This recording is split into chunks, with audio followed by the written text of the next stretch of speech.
Hello my dear student, welcome to SV chemistry. बच्चों, आज के सेशन में हम पढ़ेंगे स्ट्रक्चरल आइसोमेरिज्म एंड उसके टाइप्स। तो सबसे पहले हम ये समझते हैं कि आइसोमेरिज्म क्या होती है। तो बेटा, जब टू और मोर कंपाउंड हों हमारे पास जिनके सेम मॉलिक्यूलर फार्मूला हों but different physical and chemical properties हों, तो वो आइसोमर्स होते हैं। यानी दो कंपाउंड लिए, उनके क्या हैं, सेम मॉलिक्यूलर फार्मूला है, लेकिन उनकी फिजिकल एंड केमिकल प्रॉपर्टी क्या है, डिफरेंट है, तो वो होते हैं आइसोमर्स। और जो ये फिनोमिना होता है इसे हम कहते हैं आइसोमेरिज्म। बेटा, स्ट्रक्चरल आइसोमेरिज्म जो है उसके कई पार्ट हैं, जिसमें से फर्स्ट है हमारा चेन आइसोमेरिज्म। तो बेटा, चेन आइसोमेरिज्म के लिए क्या कंडीशन है, सबसे पहले कंडीशन समझते हैं और फिर हम उसके एग्जाम्पल समझते हैं। चेन आइसोमेरिज्म में क्या होगा बेटा कि सेम मॉलिक्यूलर फॉर्मूला होगा, सेम मॉलिक्यूलर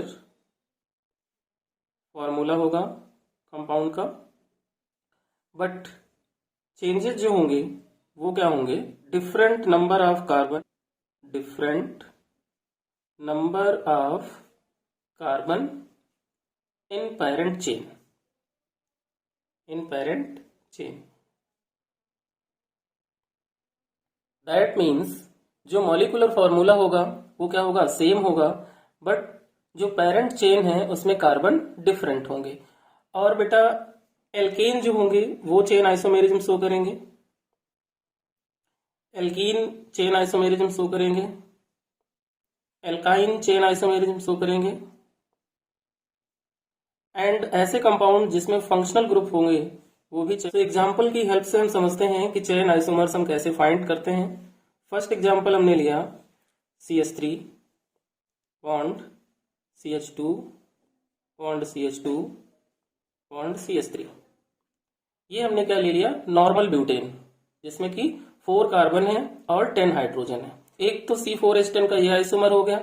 अब हमें क्या करना है चेन आइसोमर बनाने के लिए कि इसके जो पेरेंट चेन के कार्बन है उसमें हमें क्या करना है, डिफरेंस क्रिएट करना है, यानी कि डिफरेंस लाना है। तो इसको अगर हम ऐसे लिख दें तो देखो, 4 कार्बन इसमें है, 10 हाइड्रोजन इसमें है, तो ये हमारा क्या है, N ब्यूटेन है, नॉर्मल ब्यूटेन।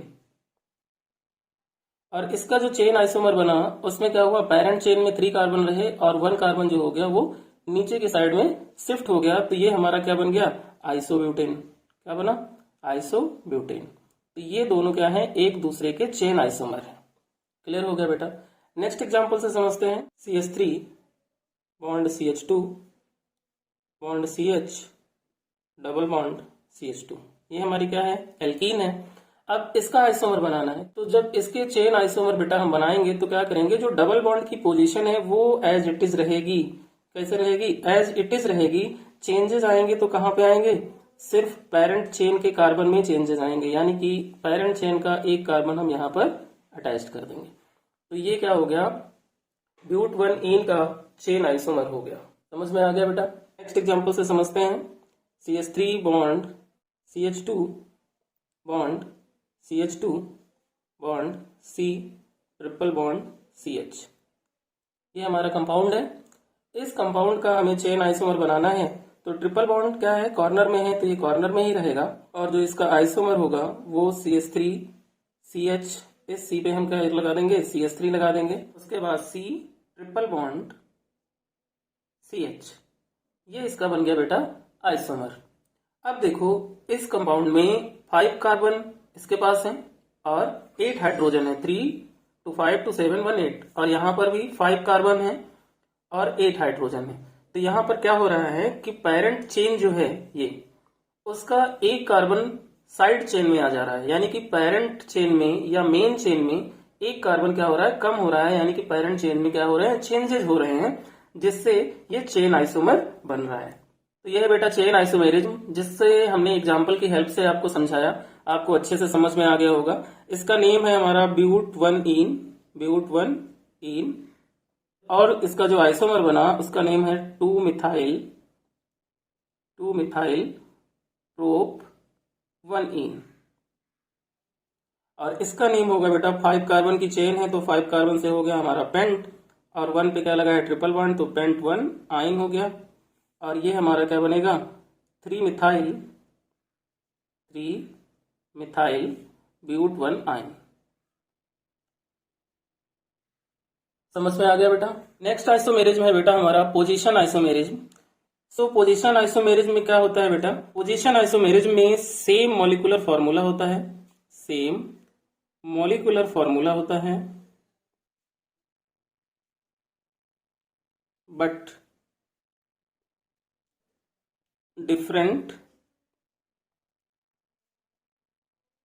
पोजीशन ऑफ किसकी, डबल बॉन्ड की पोजीशन डिफरेंट हो सकती है, ट्रिपल बॉन्ड की पोजीशन डिफरेंट हो सकती है, फंक्शनल ग्रुप की पोजीशन डिफरेंट हो सकती है, और कोई हैलोजन अटैच्ड होगा उसकी। यहाँ पर किसकी किसकी पोजीशन डिफरेंट हो सकती है, डबल बॉन्ड की पोजीशन डिफरेंट हो जाएगी मेन चेन में, ट्रिपल बॉन्ड की पोजीशन चेंज हो जाएगी पेरेंट चेन में, फंक्शनल ग्रुप की चेंज हो सकती है एंड हैलोजन की चेंज हो सकती है। ऐसे एग्जाम्पल से समझते हैं। फर्स्ट एग्जाम्पल हम इसका लेते हैं जिसमें हमें पोजीशन आइसोमर फाइंड करने हैं। एग्जाम्पल है हमारा बेटा CH3 bond CH2 bond CH double bond CH2। अब एक तो ये आइसोमर हो गया किसका, C4H8 का। किसका आइसोमर हो गया, C4H8 का एक आइसोमर ये हो गया। अब इसका हमें पोजीशन आइसोमर बनाना है तो क्या करना पड़ेगा कि यहाँ पर CH3 है, यहाँ CH है, बॉन्ड की पोजीशन कॉर्नर पे थी, उसे हम क्या कर देंगे, मिड में कर देंगे और इसका पोजीशन आइसोमर आएगा। देखो सेम मॉलिक्यूलर फार्मूला है, कार्बन 4 है, हाइड्रोजन 8 है, इसमें भी 4 कार्बन है, 8 हाइड्रोजन है, बट डबल बॉन्ड की पोजीशन फर्स्ट वाले में क्या है, कॉर्नर पे है और सेकंड मिड में है ना। तो ये दोनों एक दूसरे के क्या है, पोजीशन आइसोमर्स हैं। और इसका नेम है ब्यूट 1 इन और इसका नेम है ब्यूट 2 इन। एग्जाम्पल समझ में आ गया। नेक्स्ट एग्जाम्पल से समझते हैं इसको। नेक्स्ट एग्जाम्पल में सपोज हमने ये लिया बेटा CH3 bond CH2 bond CH2 और इसके साथ एक हाइड्रोजन अटैच कर दिया। अब इसका आइसोमर बनाना है तो हाइड्रोजन की पोजीशन चेंज हो जाएगी है ना, बाकी एज इट इज रहेगा। तो यहाँ पर हम कर दें CH3 bond CH bond CH3 और इस CH पर हम Br को अटैच कर दें। तो यहाँ पर क्या था, 1 ब्रोमोप्रोपेन था, यहाँ पे क्या है 1 ब्रोमोप्रोपेन है, जिसका आइसोमर जो बना वो हो गया हमारा 2 ब्रोमोप्रोपेन, 2 ब्रोमोप्रोपेन हो गया। समझ में आ गया। इन केस कोई कंपाउंड ऐसा गिवन हो जिसमें क्या हो, फंक्शनल ग्रुप लगा हो, for example CH3 CH2 CH2 OH, ये क्या है, प्रोपेन 1 ऑल है, ये हमारा क्या है, प्रोपेन 1 ऑल है और इसका आइसोमर बनाना है हमें, पोजीशन आइसोमर। तो क्या करना होगा कि जो फंक्शनल ग्रुप है उसकी पोजीशन को हम चेंज कर देंगे। तो इसको हम ऐसे लिख सकते हैं CH3 CH और OH यहाँ पे आ जाएगा और ये क्या बन जाएगा CH3। तो इसे हम क्या कहेंगे, प्रोपेन 2 ऑल। क्या हो गया ये, प्रोपेन 2 ऑल।